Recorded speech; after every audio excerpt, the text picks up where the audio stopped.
안녕하십니까. 저는 지금 나이를 벌써 40을 넘긴 검은 머리만큼이나 흰머리가 부쩍 많아진 여자입니다. 제 기구한 인생이 달라지기 시작한 건 고작 몇 년 되지 않았습니다. 저는 몇 년 전 달라진 인생을 살기 전까지 정말 힘들게 살아왔습니다. 하루하루 눈을 뜨는 게 두렵고 치가 떨릴 정도로 말입니다. 저는 왜 항상 힘든 일은 저에게만 찾아오는지, 제가 전생에 무슨 죄를 지었길래 이 모양 이 꼴로 살아야 하는지 고민이 많았습니다. 저의 지난 인생, 그리고 달라진 제 인생을 차근차근 여러분께 한번 살풀이 하듯이 풀어보려고 합니다. 제 이야기를 끝까지 들어주시고 저의 내일을 함께 응원해 주시면 감사하게 생각하겠습니다. 저는 정말 찢어지게 가난한 집의 넷째 딸로 태어나 아무런 지원을 받지 못하고 항상 구박을 받으면서 살아왔습니다. 태어났을 때부터 울면 시끄럽다는 이유로 쫓겨나기 일쑤였고, 제가 할 수 있는 건 부모와 형제 자매의 눈치를 보면서 손가락을 빨아대는 일밖에 할 수가 없었습니다. 항상 구멍이 뚫린 옷을 감추며 입어야 했고, 밖에 나가서 뛰어논다는 건 상상도 할 수 없는 일처럼 여겼습니다. 저는 배가 고플 때도, 마음이 허전할 때도, 구박을 받을까 눈치를 볼 때에도 항상 엄지손가락을 쭉쭉 빨면서 구석에 쭈그려 앉아 있었습니다. 그래서 제 엄지손가락이 약간 기형의 형상을 띠고 있는데, 하도 손가락을 빨아버릇해서 모양이 휘어 이상하게 자란 것입니다. 정형외과에 일찍 가서 치료만 받았어도 제 손가락이 이렇게 이상한 모양으로 자라지 않았을 텐데, 우리 부모는 저를 병원에 데려가는 것을 사치라 여겼습니다. 그 시절이 이런 거 하나 고치지 못하는 낙오된 시대도 아니었는데도 말입니다. 우리 부모가 애를 5이나 낳은 건 아들이 필요해서가 아니었습니다. 그냥 피임에 무지했던 부모는 생기는 대로 아이를 낳아 키운 것이죠. 아니, 키웠다기보다는 낳아놓고 방치를 했다는 표현이 더 어울릴 것 같습니다. 차라리 아들을 낳고 싶어서 어쩔 수 없이 딸을 줄줄이 낳은 것이라면 처지가 덜 슬펐을 수도 있겠다 싶을 정도였습니다. 첫째 오빠는 어릴 때 열병을 심하게 앓는 바람에 소아마비가 와서 몸의 반쪽을 절면서 지내는 사람이었습니다. 몸이 자기 마음대로 움직이지 않았기에 상당히 소심하고 누구든 자기를 도와야 한다고 생각하는 피해의식에 사로잡혀 있는 인간이었습니다. 제가 다른 일을 하느라 첫째 오빠가 움직이려고 할 때 도와주지 못하는 날이라도 생기면 첫째 오빠는 이렇게 사느니 죽는 게 낫겠다면서 부모 앞에서 난동을 부렸습니다.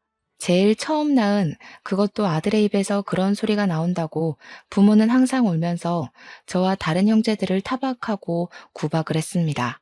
특히 막내였던 제가 집에 붙어 있었던 시간이 제일 많았기 때문에 부모는 항상 제 탓을 하면서 첫째 오빠를 잘 돌보라고 신신당부를 했습니다. 지금은 몸을 사용하기 힘들어서 아무것도 못하는 중이지만, 나중에 의술이 발달하면 소아마비로 반을 절게 된 인간들도 다 고칠 수 있게 될 것이라며 버티라 하셨습니다. 둘째 언니는 아주 멀쩡했고 아주 똑똑했고 아주 당찬 사람이었습니다. 그래서 언니는 20살이 되자마자 집을 떠나 도망쳤습니다. 언니는 고등학교도 나오지 못한 채로 부모 대신 돈을 벌어야 하는 집안의 실질적인 가장이나 다름없는 사람이었습니다. 노예처럼 항상 아침부터 저녁 늦게까지 일을 했고, 벌어온 돈을 전부 부모에게 빼앗기는 삶을 살아야 했던 불우한 여자였습니다.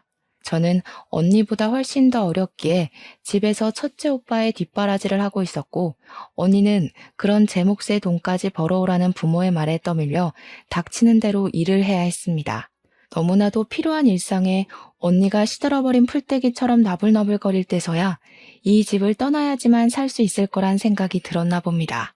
저에게만 살짝 도망가라는 말을 남기고 모두들 잠든 새벽에 홀연히 사라져버렸습니다. 둘째 언니가 도망을 쳤다는 사실을 알게 된 부모는 분노했고, 밤이고 낮이고 언니가 떠난 대문을 향해 저주를 퍼부었습니다. 돌에 맞아 죽을련, 가다가 차에 치여 죽을련 하면서 차마 부모로서는 입에 담지도 못할 말들을 퍼부었습니다. 저는 그런 부모에게 기가 콱 눌려 아무것도 하지 못했고, 항상 언니가 마지막에 남겨준 도망가라는 말만 귓가에 왱왱 담아둔 채 하루를 살았습니다. 셋째 오빠는 술독에 빠져 사는 알코올 중독자였고 수가 틀리면 집안의 모든 집기를 던지는 몹쓸 버릇을 가지고 있는 놈이었습니다. 부모조차도 그를 말릴 힘이 없어서 항상 셋째 오빠를 피해 몸을 숨겨야만 했습니다. 저는 첫째 오빠 옆에서 거동을 도와야 했기에 셋째 오빠의 매질을 피할 수가 없었습니다. 어느 날부터는 제가 제일 만만하다고 생각을 했는지 저만 괴롭히기 시작했습니다. 저는 셋째 오빠가 술을 마시고 들어오거나 집에서 술판을 벌일 때가 제일 무서웠습니다. 부모의 잔소리도 첫째 오빠의 피해의식보다 셋째 오빠의 매질이 가장 아프고 힘들었기 때문입니다. 우리 막내는 태어나고 얼마 되지 않아 갑자기 죽어버렸기에 기억도 나지 않습니다. 그러다 보니 세월이 지나 제가 17이 되었을 때부터 이 집안에서 일을 할 수 있는 사람은 오로지 저 하나뿐이었습니다. 이미 둘째 언니는 도망을 간 상태였고 거동이 불편한 첫째 오빠, 술에 취해 있는 셋째 오빠를 대신해 그 몫을 해낼 사람은 저뿐이었습니다. 저도 둘째 언니처럼 도망이라도 갈 수 있었다면 얼마나 좋았을까요? 하지만 우리 부모는 그렇게 호락호락한 사람이 아니었습니다. 둘째 언니가 도망을 가버린 그날 이후부터 줄기차게 저를 감시하고 들었기 때문입니다. 처음에는 제가 둘째 언니와 따로 연락을 하고 지내는 줄 알고 다시 둘째 언니를 잡아오려고 했는지 저의 동태를 감시하기 시작했습니다. 하지만 둘째 언니가 어디로 갔는지 전혀 모르는 눈치를 보이자 그 뒤부터는 저도 언니처럼 도망을 갈까 싶어 감시를 하기 시작했습니다. 본격적으로 제가 돈을 벌어오기 시작한 그날부터는 언니처럼 도망을 가지 못하도록 제 방문을 밖에서 잠그기 시작했습니다. 언니가 도망을 가게 된 것은 본인들의 뼈저린 실수라면서 그런 실수는 한 번으로 족하다고 말했습니다. 저는 밤에는 화장실조차 갈 수 없었습니다. 제 방문에 밖에서 잠겨 있었기에 방문을 열 수가 없었기 때문이었습니다. 항상 제 방에는 낡은 요강이 들어있었고 야밤에 화장실이라도 가고 싶으면 그 요강을 사용해야 했습니다. 부모가 열어주지 않으면 방 밖으로 나갈 수 없었으니 아침에 일을 나가야 할 시간이 되어 문이 열리면 그제야 그 좁은 방을 탈출할 수 있었습니다. 제 방 창문에는 쇠창살까지 달려 있었습니다. 제가 작고 왜소한 체형을 가지고 있었기에 창문으로 탈출할지도 모른다는 두려움이 있었던 겁니다. 도대체 이게 부모로서 할 일이 맞습니까? 저는 정말 사육당하는 동물처럼 그 집에서 돈 벌어오는 기계로 지내고 있었습니다. 제 나이 26살이 될 때까지도 제대로 된 교육 한 번 받지 못하고 공장에서 내도록 일만 해야 했습니다. 제가 공장에서 도망을 치면 되지 않겠냐 싶겠지만 그럴 수 있었다면 제가 진작 집을 떠나왔겠죠. 공장 주인이 부모님 친구분이셨는데 하루 종일 제 근처에 서서 제가 일하는 모습을 감시하곤 했었습니다. 그들에게 저는 언제든지 도망을 갈 수 있는 존재이기도 했고 배은망덕한 피가 흐르는 불손한 존재이기도 했습니다. 제 변명 같은 건 들을 생각도 없는 사람들이었고 부모는 저를 직접 출근시키고 직접 퇴근시키는 귀찮은 일을 하면서도 제가 도망갈까 쉬지 않고 감시를 했습니다. 공장에서 화장실을 갈 때도 항상 2인 1조로 다녀야만 했고요. 제가 힘듦을 토로할 때마다 더 열심히 하라는 채찍질만 저에게 돌아왔습니다. 그렇게 번 돈은 모조리 우리 부모의 통장으로 꽂혔기 때문에 제 주머니에는 떡볶이를 사 먹을 돈 1,000원도 없었습니다. 매일 똑같은 하루가 반복되다 보니 오늘이 무슨 요일인지도 모르고 살던 어느 날 저에게 뜻밖의 기회가 찾아오게 되었습니다. 공장을 사찰하러 온 본사 직원의 눈에 제가 딱 들어오게 되었던 것입니다. 근속도 매우 좋고 야근이고 특근이고 빠짐없이 참여하고 공장에서 저만큼 오랜 시간 꾸준히 일을 했던 사람도 없었던 것입니다. 제 나이 17살 때부터 일을 시작했으니 10년이나 단 하루도 쉬지 않고 근속을 이어간 아주 성실한 인재였던 것입니다. 그러니 본사 직원이 제 근속을 보고 스카우트 제안을 해온 것입니다. 월급을 올려줄 테니 수도권으로 올라올 생각이 없냐는 것이었습니다. 월급이 지금보다 오른다 한들 제 주머니 속으로 들어오는 것이 아니었기에 제겐 그리 솔깃한 제안은 아니었습니다. 특히 우리 부모는 제가 도망을 가기라도 할까봐 죽어도 안 된다고 했는데 본사 직원은 이상하게도 저에게 집착을 하기 시작했습니다. 본사 직원이 뭐가 아쉬워서 저를 자꾸 데리고 가려고 하는지 이해할 수 없었는데, 저도 하루 이틀 생각을 해보니까 본사로 가게 된다면 이 지긋지긋한 생활을 청산할 수 있을 것 같았습니다. 일단 부모의 감시를 피하기 훨씬 쉬워질 테고, 부모의 두려움처럼 제가 도망을 갈 수 있는 틈이 생기지 않을까 싶었던 것입니다. 쭉 포기하고 있었던 제 삶에 한 줄기 빛이 들어오는 듯한 착각을 하게 되었습니다. 저는 본사 직원에게 몰래 가고 싶은 마음이 있으니 우리 부모를 조금만 더 설득해달라고 부탁을 했고, 본사 직원은 의아해하면서 저희 집을 방문했습니다. 제 의지만 있으면 충분히 수도권 공장으로 옮길 수 있는데 왜 그 나이를 먹도록 부모의 허락이 필요하다고 하는 건지 이해를 하지 못한 것이겠죠.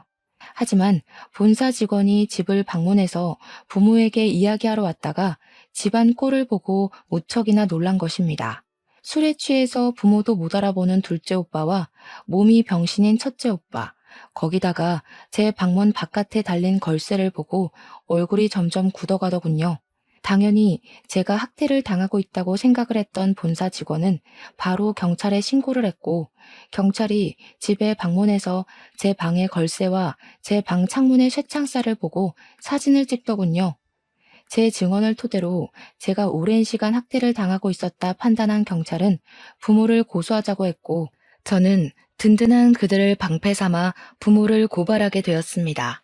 하지만 우리 부모는 예상보다 훨씬 뻔뻔한 사람이었습니다. 재판부에서도 저의 편을 들어주지 않아 감옥에 가지 않고 집행유예로 풀려나게 되었어요.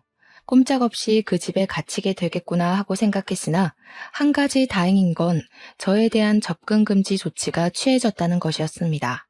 하지만 우리 부모의 협박은 계속되었습니다. 저와 접근을 할 수 없으니 꾸준히 다른 사람을 통해 수도권으로 올라간다 하더라도 돈을 보내라는 협박을 했습니다. 돈을 보내지 않으면 어떻게 해서든 저를 찾아가 죽여버릴 거라며 협박을 했습니다. 저는 오랜 시간 정서적 학대를 받아왔기에 그런 부모가 무서웠고, 시키는 대로 꼼짝없이 할 수밖에 없었습니다. 수도권 공장 기숙사에 들어와 일을 하면서 모아둔 돈은 하나 없었고, 밥 한 끼를 사 먹을 돈이 없는 날이 많아서 점심은 공장에서 주는 밥을 먹고 저녁은 물로 배를 채우면서 일을 했습니다. 회식하는 날만큼 즐거운 날이 또 없었죠. 그렇게 28살이 되었을 때 공장 직원 중 한 명이 저를 빤히 지켜보는 듯한 착각이 들었는데, 어느 날 저에게 말을 걸더라고요. 혹시 제가 사채를 쓴 건가 싶어서 도울 일이 있을까 해서 말을 걸었다고 하더라고요. 왜 밥을 먹지 않는 거냐고, 공장에서 지급하는 점심밥만 먹지 않냐고 하더라고요. 저는 솔직히 부끄러워서 아무 말도 할 수 없었습니다. 공장에서 받는 돈이 꽤 되는데도 불구하고 돈이 없어서 물배를 채운다는 말을 어떻게 하겠습니까? 제가 고개를 푹 숙이고 있자 저녁을 든든하게 먹어야 잠도 잘 오는 거라면서 저에게 고기를 사주겠다고 하더라고요. 퇴근하고 공장 앞에 있는 삼겹살 집에 데려가서 밥을 사주시는데 너무나도 감사하더라고요. 그분은 저보다 4살이 많은 남자 선배였는데 저에게 밥을 사주시면서 하는 말이, 몇 개월간 제가 자꾸 눈에 밟혀서 저를 지켜봤다고 하더라고요. 저는 남에게 관심이라는 걸 받아본 게 처음이었던지라 너무나도 그 작은 관심이 좋아서 술을 마시고 제 이야기를 줄줄 늘어놓기 시작했습니다. 그러니 깜짝 놀라면서 접근 금지인데다가 찾아올 수도 없는 사람이니 겁을 먹지 말라고, 걱정하지 말라고 하더라고요. 돈을 안 붙여도 되지 않겠냐고, 기숙사 자체도 외부인이 들어올 수 없으니까 급여 통장부터 바꿔버리라고 했습니다. 제 노력으로 번 돈을 왜 가족에게 전부 쏟아붓고 있냐고, 그렇게 한다고 한들 그 사람들이 감사할 것 같냐고 하면서 미련하다 하더라고요. 제 통장이랑 카드를 부모가 들고 있다고 하니 통장을 새로 발급받아서 급여 통장을 바꾸면 된다고, 어려운 일이 아니라고 했습니다. 저는 부모가 원하는 대로만 살아왔기 때문에 그런 사실을 하나도 몰랐던 것이었습니다. 저는 결국 그 선배의 도움으로 통장을 새로 발급받을 수 있었고, 새 통장으로 월급 통장 또한 교체를 하게 되었습니다. 선배는 저에게 휴대폰 번호도 바꿔버리는 것이 좋겠다고 했고, 인터넷에 들어가서 손쉽게 번호도 바꾸어 주었습니다. 그리고 경찰서에 다시 찾아가서 접근금지 연장 신청을 하라고 하더군요. 저는 접근금지 연장 신청이라는 게 있는지도 몰랐기 때문에 경찰서에 찾아가 이것저것 물어보았고, 학대 이력과 집행유예 기간을 인정받아 접근금지 기간을 연장시킬 수 있었습니다. 그 모든 일이 일사천리로 이어지자 부모는 공장으로 전화를 해서 저를 당장 바꾸라고, 고향으로 내려오게 하라고 난리를 쳤습니다. 하지만 부모의 생때는 저에게나 통했던 것이지 남들에게는 그냥 정신 나간 진상 인간들로밖에 보이지 않았던 것입니다. 제가 처한 상황을 미리 공장 측으로 말을 해두고 본사 직원이 경찰서에 신고를 했던 이력과 소문이 공장에 떠돌고 있었기에 부모가 저에게 직접적으로 연락할 수 있는 방법은 존재하지 않았습니다. 거기다가 접근금지 명령을 어기게 되면 집행유예 기간이라 가중처벌을 받을 수 있어서 부모가 함부로 절 찾아오지 못했습니다. 하지만 우리 불도저 같은 부모는 몇 번이나 공장 앞으로 저를 찾아왔어요. 물론 저를 만나지는 못했습니다. 공장 특성상 관계자 이외에는 출입이 금지되어 있었기 때문에 부모는 허공에 대고 제 욕을 하고 사라지는 일밖에 할 수 없었네요.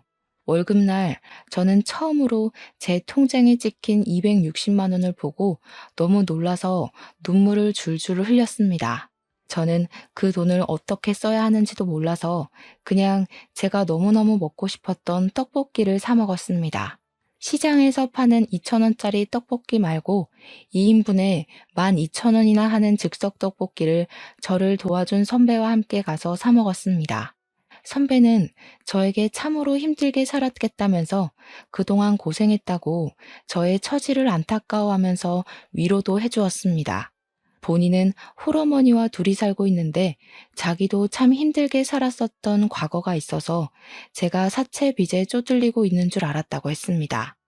지금은 물론 빚도 다 갚았고 홀어머니가 운영하는 식당 장사가 무척이나 잘 되고 있어서 여유 있게 살고 있긴 하지만 과거를 생각하면 치가 떨릴 정도로 힘들었다고 하더라고요. 공장에서 일한 지 오래됐죠? 네, 저 이제 12년 차예요, 벌써. 와, 엄청 동안이네. 그러면 나이가 32살? 나랑 동갑이라고요? 나보다 어리다고 하지 않았어요? 네, 저 28살이에요. 제가 공장에서 17살 때부터 일을 했거든요. 17? 학교도 안 다니고 공장에서 일을 했단 말이야? 어떻게 부모라는 탈을 쓰고 그런 기본 교육까지 못 받게 하고 돈이 뭐라고 그 어린 학생을 공장에 취직을 시켜서 이 나이 먹도록 착취를 할 수가 있어. 선배는 마치 자기 일처럼 화를 내주었고 저는 그게 고맙기도 하고 속이 시원하기도 해서 눈물이 절로 났습니다. 타인에게 받은 따뜻한 온정이라 너무 좋았어요. 저는 자연스럽게 선배와 어울려 다니기 시작하면서 선배에게 동료 그 이상의 감정을 느끼기 시작했습니다.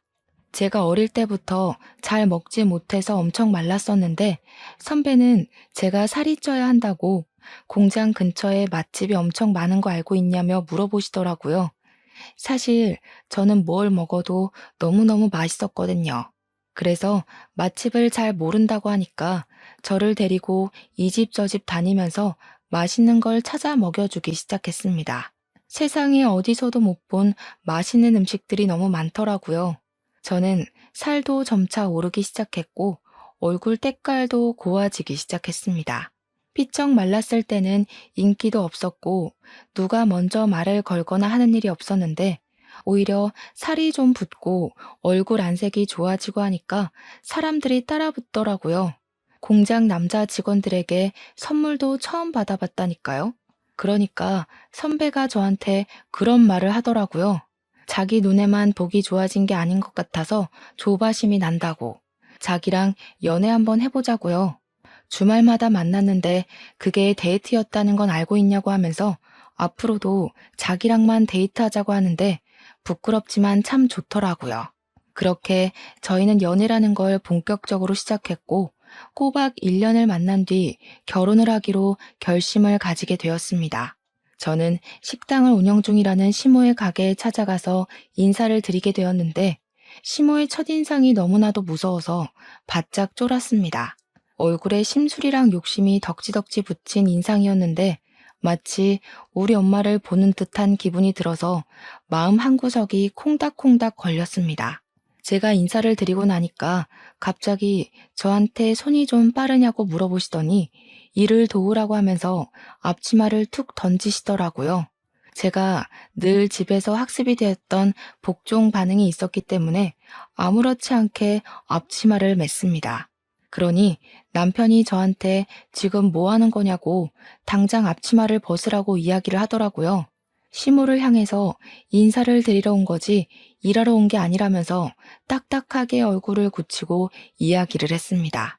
그러니 시모가 자기한테는 인사도 나발이고 가게 일을 도와줄 사람이 더 필요하다고 하면서 일을 하라고 했고 저는 화를 내는 남편을 말렸습니다.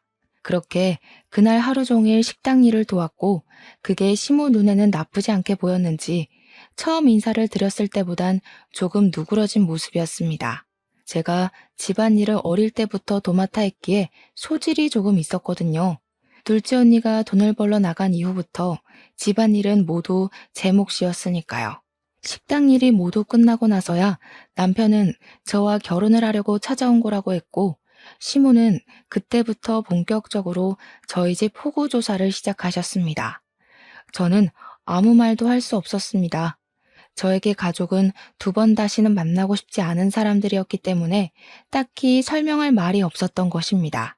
하지만 속일 수는 없었기에 제가 아는 선에 있어서 최대한 솔직하게 이야기를 했더니 시모가 인상을 팍 쓰면서 완전히 날뛰시더라고요. 이 결혼은 절대 반대라고 빠져도 너무 빠지는 집 처자를 데리고 온 거 아니냐면서 자기 눈에 흙 들어가기 전까지 안 된다고 면전에 대놓고 말씀을 하시더라고요. 제발 허락을 해달라며 남편과 저는 무릎을 꿇고 빌었고 시모는 무릎을 백날 꿇어봐야 죽어도 안 된다는 말만 반복하셨습니다. 시모의 결사반대에도 불구하고 저와 남편은 헤어질 수 없어서 결국 저희는 혼인신고부터 해버리자는 마음을 가지게 되었습니다. 결국 결혼식도 올리지 않고 혼인신고를 먼저 했고 기숙사를 나와 신혼집을 얻어 살림을 차렸습니다. 당연히 이야기를 전해들은 시모는 머리를 싸매고 누웠고 저희 신혼집을 찾아와 세간 살림을 다 뒤집어 엎으면서 화를 내셨습니다. 지금이라도 혼인신고 취소하고 엄마가 골라주는 여자 만나서 장가가라고. 하필이면 만나도 저런 불행덩어리를 만나. 시모의 말에 상처를 받았지만 저는 포기하지 않고 시모에게 잘 보이고 싶어서 열심히 노력을 했습니다. 시모의 음식점 장사가 엄청나게 잘 되고 있었기 때문에 항상 일손이 부족했거든요. 일하는 사람들이 꽤 있음에도 주방 일은 항상 밀려 있었습니다. 그래서 저는 일부러 주말에 공장을 쉴 때마다 시모의 가게에 찾아가서 일을 하기 시작했습니다.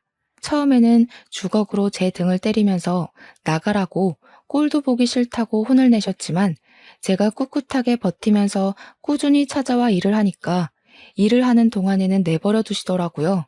저는 예쁨을 받으려고 노력하는 짓을 금방 그만두었지만 꾸준히 식당 일은 도우면서 남편 얼굴에 먹칠은 하지 않으려고 노력했습니다. 그렇게 애매하게 허락을 받은 것도 아니고 내쳐진 것도 아닌 채로 주말마다 열심히 일을 하고 있었던 어느 날이었습니다. 그날은 평일에 하루 미뤘던 연차를 쓰고 시모 식당에서 일을 하고 있었는데 시모가 어느 테이블에 가더니 너무 반갑게 인사를 하시더라고요. 우리 공무원 선생님들 하면서 밥 먹으러 왔냐고 저에게는 한 번도 보여주신 적 없는 살가운 얼굴을 하시더라고요. 슬쩍 보니까 대여섯 명이 밥을 먹으러 왔는데 시모 말에 의하면 공무원으로 일하는 사람들인 것 같더라고요. 우리 공무원 선생이랑 우리 아들이랑 결혼했으면 너무너무 좋았을 텐데 말이야.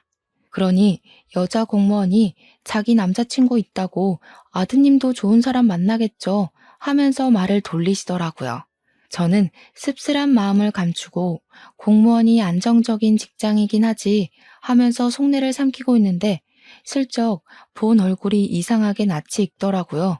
가까이 다가가서 보니까 글쎄 연락이 끊긴 지 십수년이 지난 우리 둘째 언니가 떡하니 앉아있는 게 아니겠습니까? 제가 놀래서 언니 하고 부르니까 언니도 눈이 커다랗아져서는 진서야 하면서 제 이름을 부르더라고요. 언니, 우리 진이 언니 맞아? 언니, 아이고 진서야, 어떻게 살았어? 여기는 어떻게 온 거야? 가족들 전부 이쪽으로 이사 온 거야? 그런 거야? 아니야 언니, 난 집에서 도망쳤어. 혼자 여기 와서 지내고 있고. 주변 사람들이고 시모고 전부 둘이 어떻게 아는 사이냐고 궁금해했고 둘째 언니는 제가 친동생이라며 저를 소개해 주었습니다. 언니는 그동안 궁금한 게 많았는지 저에게 어떻게 살았던 거냐고 저를 두고 혼자 도망치는 게 너무나도 마음에 걸렸다면서 눈물을 글썽였습니다. 저는 저기 길 건너 공장에서 일을 하고 있고 여기는 우리 시어머니 가게라고 이야기를 하니까 결혼까지 한 거냐면서 무척이나 놀라더라고요. 슬쩍 시모를 바라보고 반대가 좀 심하셔서 혼인신고만 하고 같이 살고 있다고 하니까 시모가 멋쩍어 하면서 무슨 말을 그렇게 하냐고 하더라고요. 언니가 반대라는 말에 눈을 뾰족하게 뜨더니 시모한테 한 소리를 하더라고요. 사장님, 아니 사돈어르신. 지난번에 음식점 위생 문제로 큰일 치를 뻔하셨던 거 기억하시죠? 그거 저희 공무원들이 지역 발전을 위해서 주위 상권들 전부 최대한 유하게 마무리해드렸고요. 그러니 시모가 우리 언니한테 쩔쩔매면서 잘 알고 있다고 이야기를 했습니다. 앞으로 우리 동생 시집살이 너무 시키지 마시고 잘해주세요. 우리 동생 정말 고생하면서 힘들게 컸습니다. 저는 언니가 제 편을 들어준 것에 감동을 받아 눈물을 찔끔 흘렸습니다. 그리고 언니에게 제가 당했던 일들을 전부 털어놨어요. 부모가 쇠창살을 달고 저를 감금시킨 것, 10년 동안이나 노동 착취를 당했던 것들 말입니다. 지금은 접근금지 신청을 해놓고 찾아오지도 못하게 연락처도 바꾸고 살고 있다고 하니까 언니가 아주 똑부러지게 잘했다면서 저를 칭찬해 주었습니다. 그렇게 언니랑은 연락처를 교환했고 서로 안부를 물어보면서 지내게 되었는데 항상 행복이 시작되면 사건이 터지더라고요. 제가 일을 하는 공장에는 여러 가지 조가 있었는데 저는 주 5일만 일하는 주간조였고 남편은 교대 근무를 하고 있었습니다. 남편이 그날은 밤 9시쯤 퇴근을 하는 날이라서 저녁 식사를 미리 준비해 놓고 남편을 기다리고 있었습니다. 평소보다 30분 일찍 8시 반쯤 현관벨이 울리길래 남편이 일찍 퇴근을 했나 싶어서 별 의심 없이 문을 열었는데 우리 부모가 떡하니 대문 앞에 서 있더라고요. 저는 놀래서 문을 닫으려고 했지만 부모가 한 발 더 빨랐고 제 머리채를 쥐어뜯으면서 문을 열고 밀고 들어왔습니다. 저한테 망할 년이니 못돼 처먹은 년이니 하면서 저를 막 이리저리 끌고 내동댕이 치고 발길질을 시작했습니다. 당신들 지금 접근금지 명령을 어긴 거야. 내가 경찰에 신고할 거야. 참나. 너 시간 개념 없는 건 여전하구나. 그거 어제 끝났어 멍청이야. 제가 결혼을 하고 접근금지가 끝나가는 걸 체크하지 못했던 것입니다. 신혼생활이 즐겁고 주말이고 평일이고 일하느라 바빠서 신경을 쓰지 못했던 거죠. 저는 망연자실한 기분을 맛보게 되었습니다. 미리미리 연장을 했어야 했는데 제가 너무 바보같이 행복감에 젖어 지냈던 것이었죠. 너 혼자 이런 집에서 잘 먹고 잘 살면 장땡인 줄 알아? 너 부모가 네 오빠들이 어떻게 지내는지도 모르고. 그러지 말고 당장 짐 싸. 당장 내려가게. 도대체 내가 여기서 지내는 건 어떻게 알고 찾아온 거야? 등본만 떼도 싹 다 나오는 걸 아직 모르고 살았니? 내가 가긴 어딜 가. 여기가 내 집이야. 나 결혼도 했고 이제 당신들이랑 같이 살면서 노예처럼 굴지 않을 거야. 나도 내 인생을 살 거라고. 제가 악다구니를 쓰는 사이에 우리 남편이 퇴근을 해서 집으로 돌아왔고 집안 꼴을 보고는 놀래서 거실로 들어왔습니다. 제가 주저앉아서 엉엉 울고 머리는 산발해서 있으니까 남편이 저에게 다가왔는데 그 순간 우리 아빠가 남편의 뺨을 세차게 쳤습니다. 네가 우리 딸을 꼬여낸 못된 놈이냐면서 소리를 지르고 남편은 이거 다 폭력이라고 신고하겠다고 맞서 싸웠습니다. 경찰을 부르겠다는 소리에 부모가 덜컥 겁을 먹었는지 잠시 조용해지더라고요. 자기들이 한 일이 불법적인 일이라는 걸 잘 알고 있는지 말로 하자고 하더니 남편과 저에게 무리한 요구를 시작했습니다. 우리도 돈만 꼬박꼬박 보내주면 이럴 일 없어. 매달 200만 원씩만 보내주면 우리도 조용히 고향 내려가서 살게. 도대체 200만 원이 네 집 개 이름입니까? 제가 한 달에 버는 돈이 잔업 다 해야 260만 원인데 어디서 200만 원을 달라고 하는 건지. 저는 절대로 못 준다고 날강도가 따로 없다고 바락바락 대들었습니다. 우리 남편도 제 의견에 동의를 하는지 그렇게는 드릴 수 없다고 이야기를 했습니다. 그러니 부모가 저를 낳고 키움값 받는 건데 뭐가 문제냐고 당당하게 말을 하는데 도대체 저를 키우는데 돈을 얼마나 썼다고 그런 말을 하는 건지 어이가 없더라고요. 손가락을 하도 빨아서 기형인 것도 매번 구멍난 누더기 옷만 입었던 것도 전부 물려받은 건데 저에게 드린 돈이 도대체 얼마인지 저도 궁금하더군요. 결국 남편이 경찰에 신고를 하겠다고 나서자 일단 본인들은 고향으로 내려갈 테니 돈은 꼬박꼬박 보내라면서 자기들 할 말만 하고 사라지더라고요. 저는 결국 서러운 마음에 언니에게 이 이야기를 했고 언니는 저에게 등본 열람을 막아놨어야 하는 거라고 이야기를 해주었습니다. 저는 몰랐는데 가족 간에도 등본 열람을 하지 못하게 막는 방법이 있다고 하더라고요. 그러면 주소지도 감출 수 있다고요. 언니가 공무원이었기에 그런 부분은 빠삭하게 알고 있었던 겁니다. 언니가 대신 처리를 해주겠다고 해서 저는 언니에게 모든 일을 맡겼습니다. 그래도 이미 집이 들통이 났기 때문에 다시 찾아올 방법은 얼마든지 있었죠. 이를 어찌해야 하나 고민을 하다가 저희는 결심을 했습니다. 일찍 전세를 빼고 시댁에 들어가서 살기로 말입니다. 시모는 저를 보면서 별 지랄을 다 하게 만든다고 구박을 주었지만 저희가 먼저 살아야 하지 않겠습니까? 언제든지 부모가 저를 찾아와서 난동을 부릴 수 있다는 불안감을 가지고 살고 싶지 않았습니다. 그렇게 몇 주간 조용히 지내는 듯 했는데 제가 돈을 보내지 않자 부모가 또 찾아오고 말았습니다. 집을 찾아가도 사람 사는 냄새가 나지 않자 저희가 어디에 사는지를 알아내기 위해서 공장 앞에서부터 대기를 타고 미행을 하기 시작했던 것입니다. 저는 일찍 퇴근을 해서 부모와 마주치지 않았는데 우리 남편은 교대조로 근무하고 있었기 때문에 부모가 남편을 발견하고 미행을 했던 것입니다. 우리 남편은 그걸 집에 돌아오는 중간쯤에 눈치를 챘고 바로 시댁으로 오지 않고 빙빙 돌면서 부모를 따돌리려고 했습니다.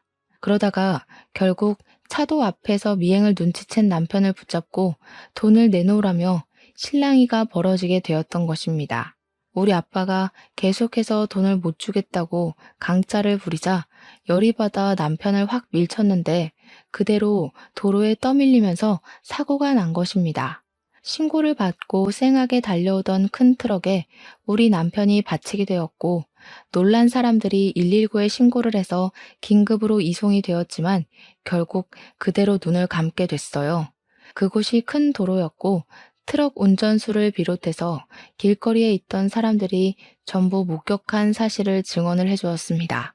우리 부모는 상해죄가 아닌 살인죄로 재판을 받게 되었고 남편을 밀쳐서 사망하게 한 아빠는 징역 30년형을 받았습니다. 옆에서 같이 거들었던 우리 엄마는 끝까지 자기는 고의가 아니었음을 주장했지만 공모를 한 혐의가 인정되어 20년형을 받게 되었습니다.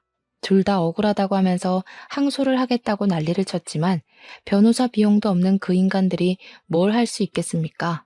장애가 있는 아들이 있다고 눈물로 읍소를 하며 자기들이 20년, 30년 감옥에 살면 나라가 자기 아들을 죽이는 거라고 난리를 쳤습니다.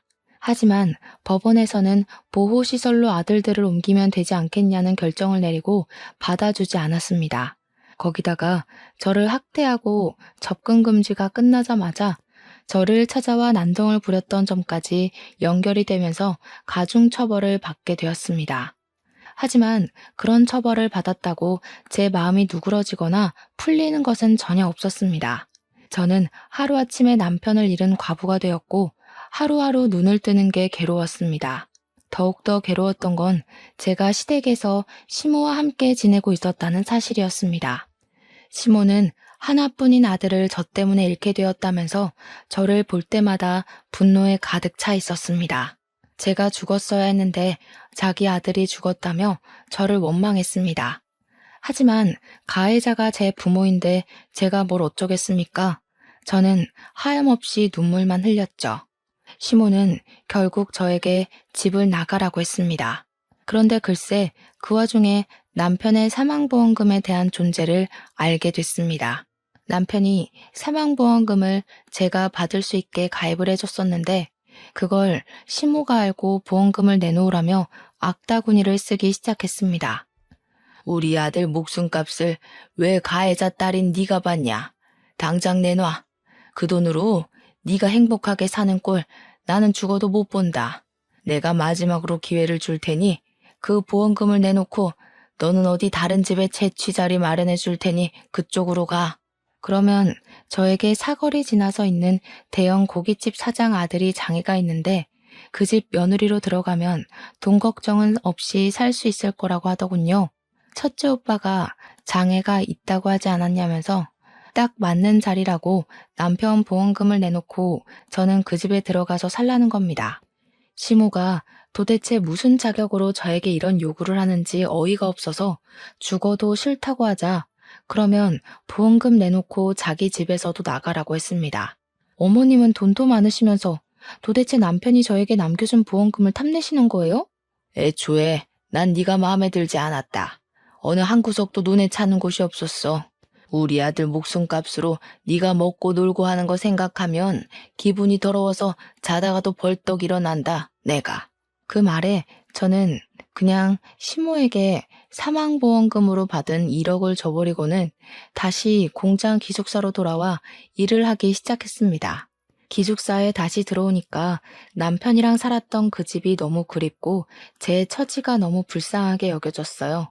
그때 우리 둘째 언니가 저에게 많은 힘이 되어 주었습니다.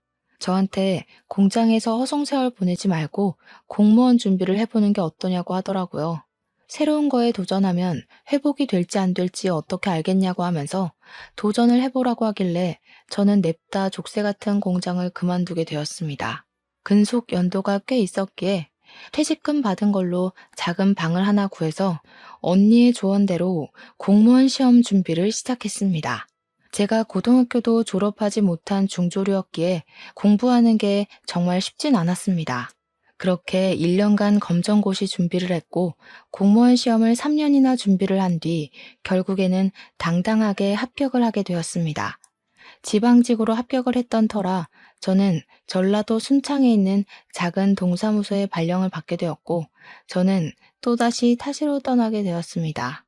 36의 나이에 신입으로 일을 한다는 게 참 힘들었지만 정이 많은 사람들 덕분에 보람이 차기도 했습니다.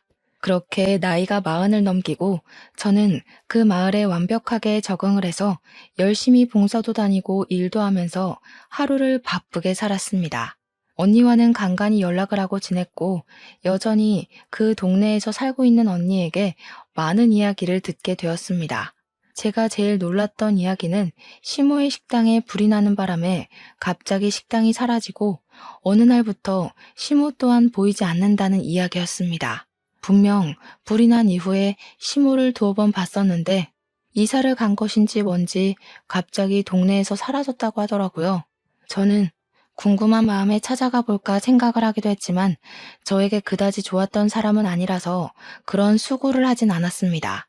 어느 날 지자체 프로그램으로 치매 요양원에 봉사를 하러 가게 되었는데 전라도 광주에 있는 요양원이었습니다. 요양원 할머니들의 영정사진을 미리 찍어주는 봉사였는데 한 분 한 분 머리를 정리하고 사진을 찍으려던 순간이었어요. 아니 웬걸 저희 시모가 떡하니 있는 게 아니겠습니까? 너무 놀란 나머지 꾸민 장비를 죄에 놓치고 말았죠. 경기도에 있어야 할 시모가 왜 전라도에 있는지도 궁금했습니다. 요양보호사에게 물어보니까 이야기를 해주더군요. 김할머니요? 치매로 보호소를 전전긍긍하다가 여기로 오게 되었다고 하더라고요. 가족도 없고 며느리가 하나 있다고 하던데 등본 열람도 안 되게 해놔서 연락도 못했고요. 그 며느리가 바로 저 아니겠습니까? 시모가 치매라는 것도 너무나도 놀라웠습니다. 증상이 꽤 심해서 아예 기억을 못한다고 하더라고요. 저는 시모에게 다가가서 혹시 저를 알아볼까 싶어서 물어보았습니다. 혹시 저 알아보시겠어요? 너, 자개장, 자개장. 건드리지 마. 너 자개장.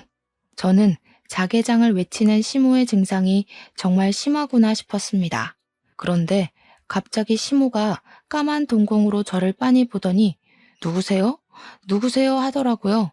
참 치매라는 게 무서운 거더군요. 한편으로는 짠한 마음도 들었고요. 32살부터 40이 훌쩍 넘은 시간까지 남편을 묻고 잘 살고 있었다고 생각했는데 시모를 보니까 또 남편 생각이 나더라고요. 치매로 모든 걸 잊게 된 시모가 부럽기도 했습니다. 그렇게 8개월이라는 시간이 지나는 동안 가끔 시모를 들여다보러 요양원에 찾아갔었는데 시모가 죽었다는 연락을 받게 되었고 저는 장례식에 참석을 했습니다. 제가 며느리였으니 사망 신고도 하고 정리할 게 더 없나 시모의 통장을 살피는데 현금이 한 푼도 없더라고요. 이상했죠. 제가 남편 사망보험금도 1억이나 던지고 나왔고 시모 식당 장사가 꽤 잘 돼서 현금이 많았거든요. 거기다가 불이 나서 식당이 전소됐으니 화재보험 보상금도 받았을 거고요. 통장에 돈이 없으니 정리할 것도 없겠다 싶었는데 문득 시모 집이 생각이 나더라고요. 갑자기 치매 증상이 왔으면 집 정리도 못했겠다 싶어서 하루 연차를 내고 경기도에 있는 시모 집을 찾아가니 정말 뽀얗게 먼지가 쌓여 있었습니다. 내부 정리를 하고 집도 팔아야겠다 싶어서 정리를 시작했는데 구석에 자개장이 있는 게 아니겠습니까? 시모가 저를 보고 자개장 자개장 했던 것이 생각이 나서 이리저리 보니 자물쇠로 입구가 잠겨 있던 것이 녹이 많이 쓸어 살짝만 힘을 줘도 열리더라고요. 근데 그 자개장 안에 글쎄 현금 다발이랑 금괴가 있는 게 아니겠습니까? 저는 너무 놀라서 입을 떡 벌렸습니다. 시모가 은행도 못 믿은 건지 돈이 생기면 전부 금으로 바꾸고 현금을 다발로 모아서 넣어두었던 겁니다. 거기에는 남편의 사망보험금과 화재보험금까지 다 있는 듯 했습니다. 1kg짜리 금괴가 10개는 넘게 있었거든요. 저에게 마지막에 자개장이라고 외친 게 저에게 이걸 주려고 했던 건지 절대 뺏기지 않겠다고 한 건지는 모르겠지만 저는 그것들을 전부 들고 나왔습니다. 우리 남편의 목숨값을 찾았다고 생각하니 차마 쓰진 못하겠더라고요.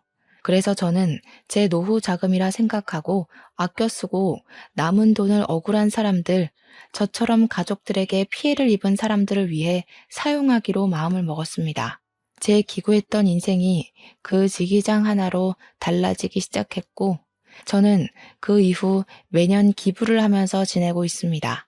지옥과도 같았던 인생이었지만 끝은 이렇게 꽃 만개하는 봄처럼 다가왔어요. 저는 저처럼 피해를 입은 사람들에게 희망이자 용기가 되길 바라는 마음으로 진심을 다해 봉사하고 기부할 생각입니다. 여러분들도 욕심 부리지 않고 좋은 뜻으로 사람을 대하면 언젠간 봄날이 오지 않을까요? 아무튼 제 긴 사연 들어주신 여러분 정말로 감사합니다. 좋은 하루 보내세요.